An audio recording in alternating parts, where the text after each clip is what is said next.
Spring 2013, the Mars One project solicits candidates for their proposed settlement on Mars. Over 200,000 people apply for the chance to be the first humans to colonize the Red Planet. Only 24 will be selected. None are expected to return. The Mars One mission is a very ambitious mission. They've canvassed the whole world's aerospace contractors and tried to make heavy use of the experience on the space station, where they've made living modules. Those same modules can be brought to Mars and support human life. Scientists are testing working models of living quarters for Mars, such as NASA's deep space habitat. Engineers designed these pods to be constructed remotely before humans arrive.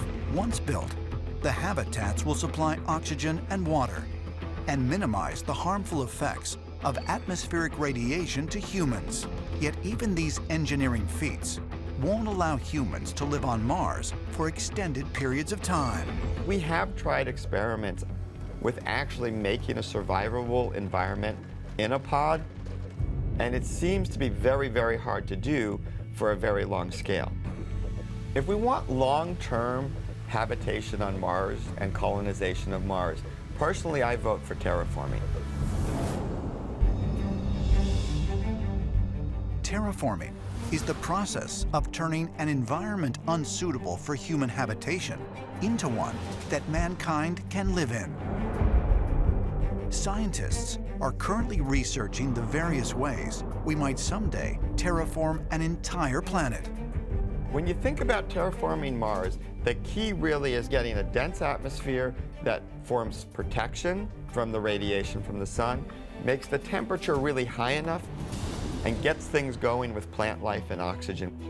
So one question is, where do you get that denser atmosphere? Couple of options. There is various amounts of gases trapped in the polar caps. So you can imagine melting those and releasing the gas.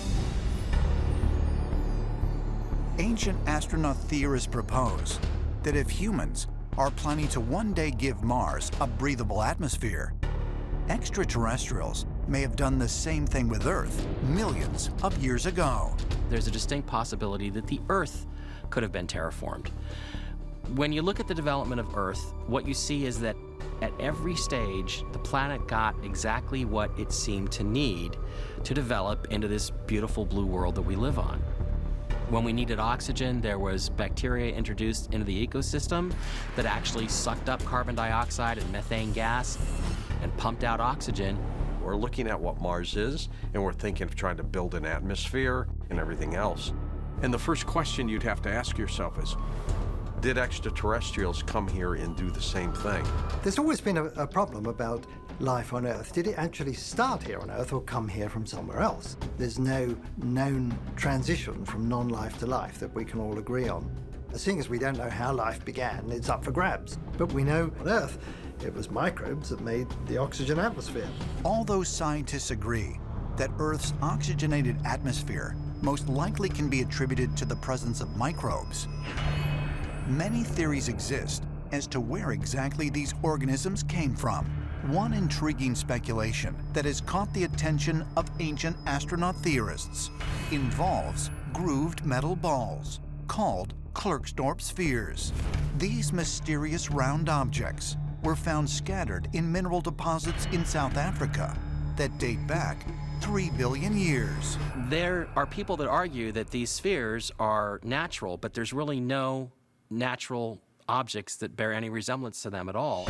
And the fact that they're buried in rock that is so old indicates that somebody sort of scattered them throughout the planet. They appear to be metallic, constructed spheres in which you could have placed bacterial life that would definitely have been able to then spill out into the ecosystem, multiply, divide, and change the environment, exactly as we're proposing to do on the planet Mars. We might say that this is just a natural occurring thing on Earth, but this may be evidence that Earth was seeded by some kind of bacteria or microbes brought here.